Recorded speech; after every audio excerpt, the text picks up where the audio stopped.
Alright, this video will need a short introduction before we get into the actual topic. I wanted to make guides for assassins for a long time, but there's a huge problem when it comes to the assassin class. Basically, many assassins play in very different ways, so it's impossible to make a standard build for them like I could do for hunters, for example. Recently, I saw a thread on Reddit about how junglers can remain effective and viable in late game depending on which kind of role they're taking. I thought that was an interesting idea. I didn't really like the placements that were made in that list, but shoutouts to the person that made that anyways, and feel free to check it out. And I try to, based on that list, I try to create categories where you can place different junglers so you know what kind of playstyle suits them in late game. Important to note about this is I included a lot of characters. Not all of these are high-tier competitive viable junglers. I just wanted to give you an idea for pretty much any god that can be played in the jungle to some extent, so you have an idea of how that character would work even if he's rarely played. So don't be surprised if you hear names like Hercules or Habois here. I know that they're typically not that viable in the jungle and they're typically niche gods that you will rarely pick. I just wanted to put them in there so if you want to play them, you know where to put them as well. With that said, let's get started. The first category is single target burst or pickers. These gods are typically at the edges at the fray of a team fight and try to get in and pick out a single target with the high damage that they have against a single target. The most obvious one here is Arachne. Arachne is purely single target damage and has a huge amount of damage on a single target and wants to ideally get out after killing his single target in most situations. Second one is Ao Kuang. Works just the same. You kill someone, you pop your ultimate, and you're out of there. Maybe you go in for a second pick afterwards. The third one is Serket. Once again, you try to drop your kit on someone with the ultimate, kill them, and then potentially spread with the AoE damage from the ultimate, and then get out. Fourth one, a Willish. Very, very obvious. She pulls out a single target when she can. Typically a little different positioning from the others because she either wants to try and knock up someone from the back or she has a knock-up on her team and wants to get a pick that way. So she plays slightly different from the others, but still is a single target picker. Then Naja, who just locks down a single target, ults him, and hopes to get out afterwards. Same thing every time. And then there's one character that kind of falls in that category, mostly due to the lack of a better one for him, which is Thanatos. Thanatos is kind of a bit of an initiator late game if you build him tanky enough. But then again, he's not as great as most other initiators, so I would mostly place him under single target burst because what he does is ability burst, and even late game that's still decent depending on the build. So if you're playing Thanatos jungle, you probably want to pick out a single target, a single squishy late game, because you're not going to build too much damage against tanks anyways. Talking about damage against tanks, there are the hypercarries. Hypercarries typically also engage by doing a single pick on a target, but often they don't need to be as much in the backline to get a single pick, and also they mostly steamroll through multiple targets. If they get a kill on a single target, then they will probably get a kill on another target right after. They generally tend to steamroll into late game and don't do too much early game, so this is where they thrive, this is where they want to be. The most obvious hypercarry is Kali, who will try to focus down her target, her marked target, and then move on to the next one. Always scary in late game team fights. Then there is Freya, who basically does the same job from a little safer distance, and also any hunter that you could potentially play in the jungle. For example, Unr or Anhur. Once again, I'd like to point this out one more time. Those are not the most viable picks in the jungle, but they're possible, and if you play them there, they're hypercarries. Then we basically have the opposite of a hypercarry, which would be a split pusher. These characters are relatively weak in team fights late game, so they opt for split pushing instead. Interestingly enough, I only placed a single character in this category, being Bastet. I will explain later in detail why only Bastet is in there, but the point with Bastet is that her team fight is relatively limited. She can try to get single target picks, but mostly she is better off split pushing. About the other gods that could be in here, we'll talk about them later.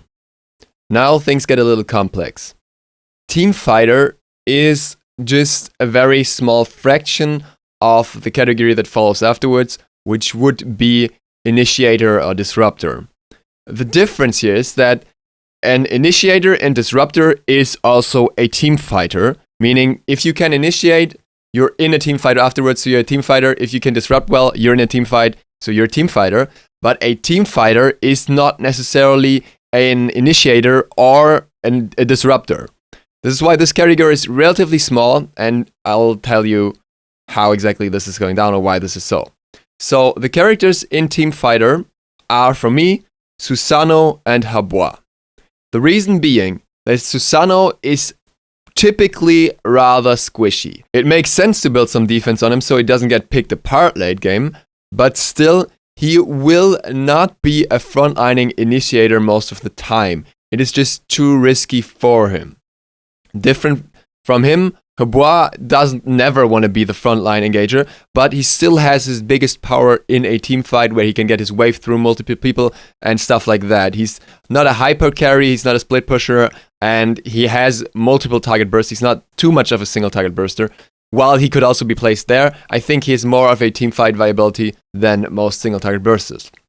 So these two can fight very well in a team and apply their abilities there, but they cannot initiate that well. And this brings us to the characters who can. These characters can initiate and disrupt, however, they can typically not frontline that well.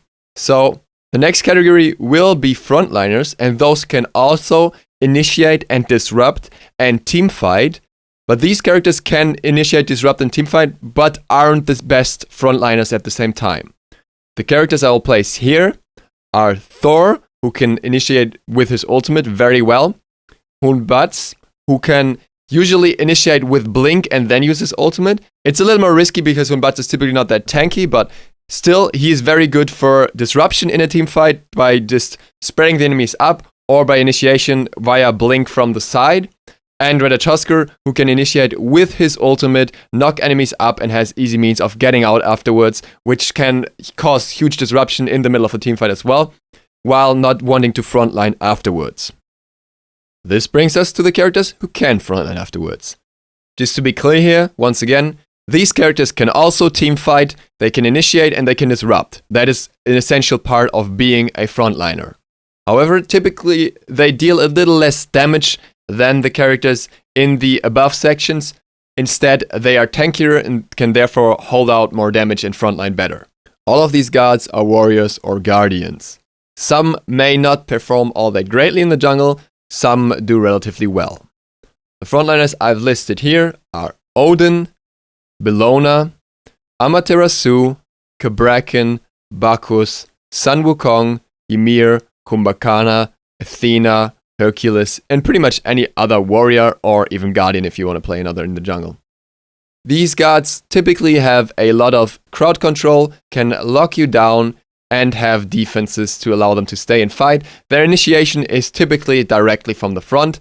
Some can initiate from the side, like Odin or Bellona, and they have a little more unexpected engages, but you don't want to be the sneaky assassin that, for example, a single target burster is. You kind of want to be in the middle of the frame most of the time, except if you're going for niche builds like full damage Bacchus. So what about the gods that I haven't mentioned yet? Those are what I would call the specialists.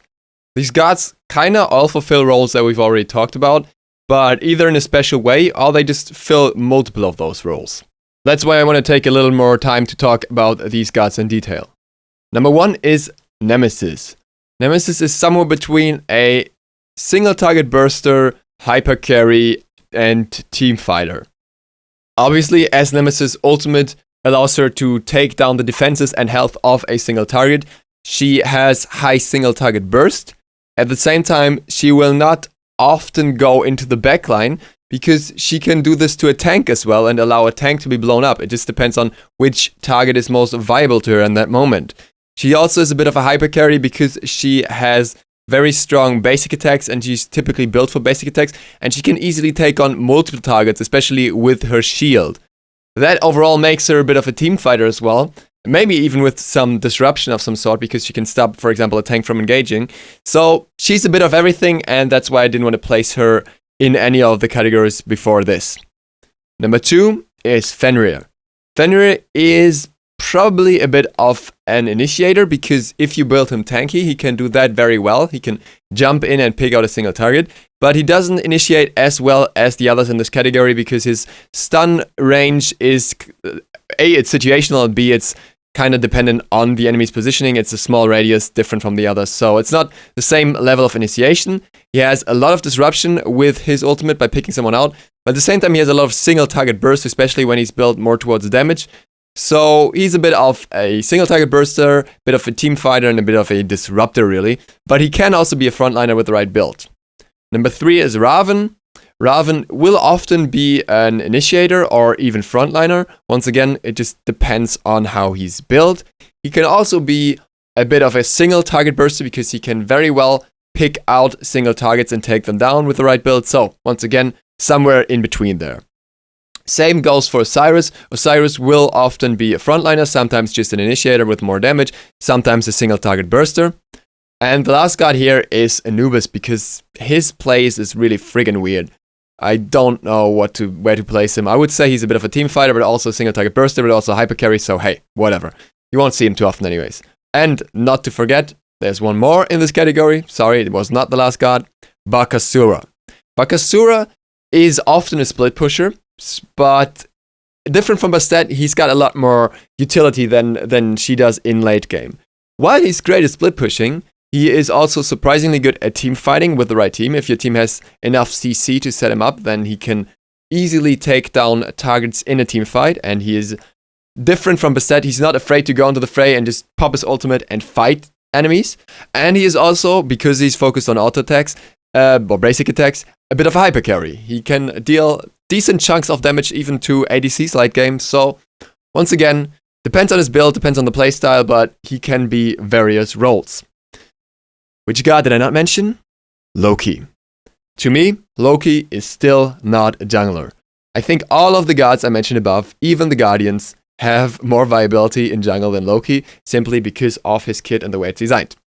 I know some of you will disagree, so for those of you who disagree, where I would place him if he was a jungler in my opinion, would also be in Specialist, because A, he is a very good split pusher like Bastet, but B, he also has very high single target burst, and if you want to play him that way, you can go for that late game and just take out a single target in a team fight. To close this off, I'll once again go over all the categories and what they do. You have the single target bursters, which typically want to pick out a single target, burst them down as soon as possible, and get out of there, typically engaging from the back or from the side so they can't be seen. You have the hypercarry role, which is more of a frontal aggression role often. You will go through multiple targets, deal as much damage as you can, and late game is your friend. You have the split pushers who will just split push in late game and not do much else and avoid team fights for the most part. Then you have the team fighters that go into team fights and try to initiate after the tank has, or follow up the initiate, follow up the engage, and apply their damage and CC in there. You have the initiators and disruptors that can actually engage themselves first with the CC that they have, but typically don't want to stay in too long, and also do a great job at stopping enemies from engaging or getting the enemy team split up and stuff like that.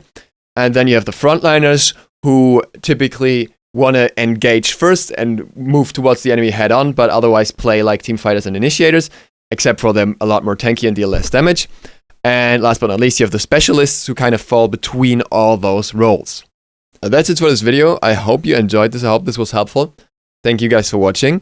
If you like this kind of topic, you might want to check out the playlist that will be linked in the card above about Smite theory, anything related to that, and I will hopefully start a Smite theory part specifically to assassins and junglers soon, so that should be in there as well. Once again, thank you for watching. Hope to see you next time. Videos every day.